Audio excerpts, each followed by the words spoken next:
Germaine Acogny, nous sommes à l'école des Sables. Pouvez-vous nous raconter comment est né ce lieu unique en Afrique et probablement au monde? Alors, j'ai rencontré Helmut Vogt, mon mari, collaborateur, en 1982 à la fermeture de Moudra Afrique. Comme une idée ne meurt jamais, nous avons décidé que Moudra Afrique aurait une autre orientation parce que la danse, c'est un métier et pour avoir un métier, il faut apprendre ce métier. Donc, vu les difficultés qu'il y a eu au début que Senghor était parti, j'étais obligée de m'expatrier et pendant 10 ans, à Toulouse, nous avons essayé de faire un centre de formation pour des danseurs africains.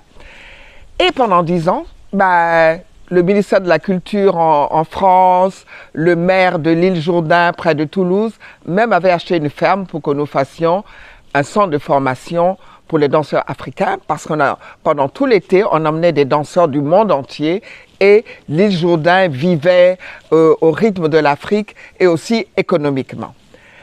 Au bout de 10 ans, ça n'a pas marché parce que le ministère de la Culture n'a pas donné les 10%. Et heureusement, j'ai dit, quand tu ne sais pas où tu vas, regarde d'où tu viens. Et à ce moment-là, nous étions à Fangoumé aussi, où on faisait des stages, où des danseurs du monde entier venaient. Et à un moment donné, il y a eu des problèmes en Casamance. On ne pouvait plus faire les stages en Casamance chez ce vieux guérisseur qui nous avait adoptés. Donc, Jacqueline Lemoine me dit, mais il faut téléphoner à Gérard Chenet, avec qui tu as travaillé à l'Institut national des arts. Je l'appelle, il me dit, viens. Je suis à Toubab Dialaw. C'était le premier étranger de Toubab Dialaw qui avait construit sa maison.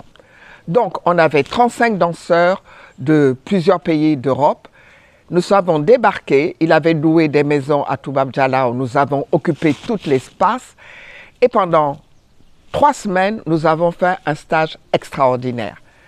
C'était en 92. 2 années de suite, nous sommes venus. Et l'idée pour moi, de dire, voilà, il faut que je revienne au Sénégal, je vais m'acheter un terrain, au moins pour ma retraite. Et Gérard Chenet a dit, tu ne le regretteras pas. Donc, on a acheté 1 hectare, mais on ne voulait pas être au bord de la mer, près de Gérard. On est venu au bord de la lagune ici, et Helmut, qui a un sourcier, le chef du village, le regardait ici. Il n'y avait personne, personne ne venait habiter Ndiongop, et il nous a regardés comme des esprits. Et nous avons pris les espaces, 1 hectare d'abord. Et comme ça ne marchait pas, comme je vous dis, en France, je dis, quand tu ne sais pas où tu vas, regarde d'où tu viens.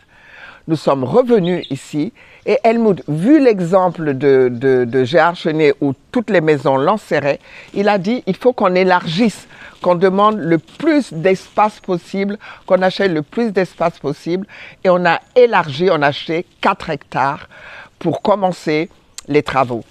On a fait la pose de la première pierre. On est venu en 92, on a fait 3 stages. La pose de la première pierre en 96. Il n'y avait rien, mais 500 personnes, toutes les ambassades, RFI s'est présenté, Julien Jouga, Doudou Jairo se sont mis de la partie. On a fait une fête extraordinaire et il y avait l'imam du village, il y avait le père Pagnou de la maison de charité à côté et voilà, Jacqueline Lemoine. Et on a fait les 3, on a fait une libation sur on a donné du vin blanc pour les chrétiens, de l'eau pour les animistes et du lait caillé pour les musulmans. Donc c'était quelque chose que on revenait dans nos traditions, on réveillait les ancêtres et ça a été mis à la télévision. Et tout le monde disait, on prie pour vous, on prie pour vous, on prie pour vous. Et ça a été une prière. Et avant de faire la pose de la première pierre, on avait 6000 adresses, parce que je donnais des cours dans le monde entier. On leur a dit, à 16 heures du Sénégal, dans chaque partie du monde, pensez à nous. Il paraît que les gens se sont arrêtés, ont prié pour nous. Et je pense que cette énergie venant du monde entier, on n'avait pas encore les moyens, nous ont aidés à continuer. Donc, et après, en 98, on a fait le premier stage pour les Sénégalais. On avait 28 danseurs, où on avait été dans toutes les régions, parce qu'on a pris les têtes de file des compagnies pour leur apprendre, pour leur donner un outillage contemporain.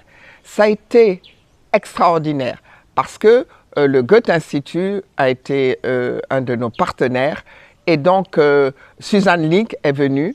Il y avait une seule fille, et elle a vu cette énergie extraordinaire des hommes. Elle a dit qu'elle va faire une compagnie voilà, ça s'appelait cette compagnie Le Coq est mort. Et c'est là que Jean Tamba est venu avec sa compagnie. Ils étaient huit hommes qui ont fait cette création. Et nous avons eu la chance d'aller à travers le monde et à Jacobs-Pillow, aux États-Unis. Et là, c'est là que Helmut a pris des contacts avec des fondations et qui ont adoré la création et les hommes. Et Art International nous ont pris en charge pour nous aider, pour donner les moyens nécessaires pour la construction. Nous avons commencé par nos propres moyens. Moi, j'ai vendu un studio que j'avais à Paris, dans le Marais, et c'est la première salle à l'OFO. Helmut a eu un héritage de ses parents et on a commencé les premières maisons. Mais on a cherché dans le monde entier, mais les fondations ne donnent pas pour la construction. Et nous avons eu cette chance que Art International nous accorde de l'argent pour la construction. Et eux, ils se sont aperçus un an après qu'ils n'avaient pas le droit, mais ils étaient contents, ils avaient déjà donné les moyens nécessaires pour construire le restaurant, pour que nous soyons, et les logements, pour que nous soyons indépendants. Et nous avons fait aussi un appel à la communauté européenne. Pendant 5 ans, on nous a dit qu'on était éligible. Et Madame Von Brokowski, qui est notre ange gardien, nous a fait signe qu'il y avait un fonds qui restait. Et on a rencontré cette personne qui a dit « Vous êtes l'école des sables ?» Oui. Et donc, vous voyez, quand on fait du bien aux autres, c'est à soi qu'on se fait. Et les danseurs que nous avons formés, cette personne qui était là, a entendu que nous donnions l'espoir aux gens de vivre de leur art, d'affronter leur avenir par la danse.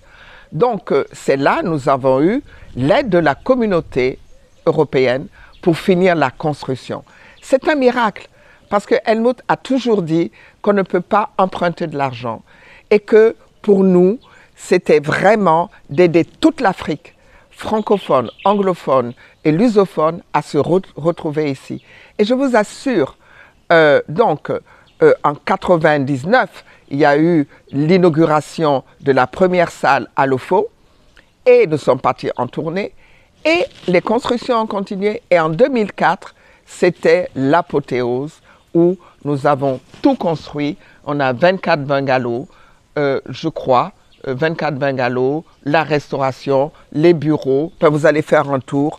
Et c'est un endroit magique, un endroit où il y a une énergie tellurique, où nous avons vraiment un contact avec les villageois. Les enfants viennent regarder nos spectacles. Il y a un échange avec les villageois.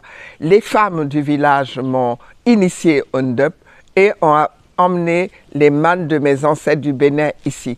Ils ont dit que j'étais d'ici et que je suis revenue. Donc, nous avons une communauté extraordinaire et je sais que nous avons réussi ce que les politiques n'ont pas réussi, réunir le monde de l'Afrique par la danse et même le monde par la danse. Donc, nous sommes très heureux d'avoir aussi ce lieu merveilleux et nous souhaitons, c'est pas facile, on est toujours obligé à la recherche de l'argent pour continuer, mais les ancêtres qui nous ont emmenés ici continuent à veiller sur nous et nous avons quand même l'avenir qui est devant nous, où Paul Sagne, qui est là depuis 15 ans, est le directeur administratif. Et nous avons nommé, comme après avoir eu Patrick Acogny comme directeur artistique pendant 5 ans, il est allé vers d'autres horizons. Et c'est bien pour lui. Nous avons 2 directeurs artistiques qui ont fait la technique de danse Germaine Acogny.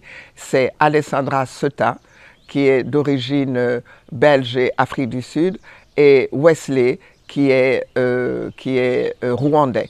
Et c'est bien parce que c'est le monde international, un Sénégalais et deux autres personnes du monde international qui ont leur...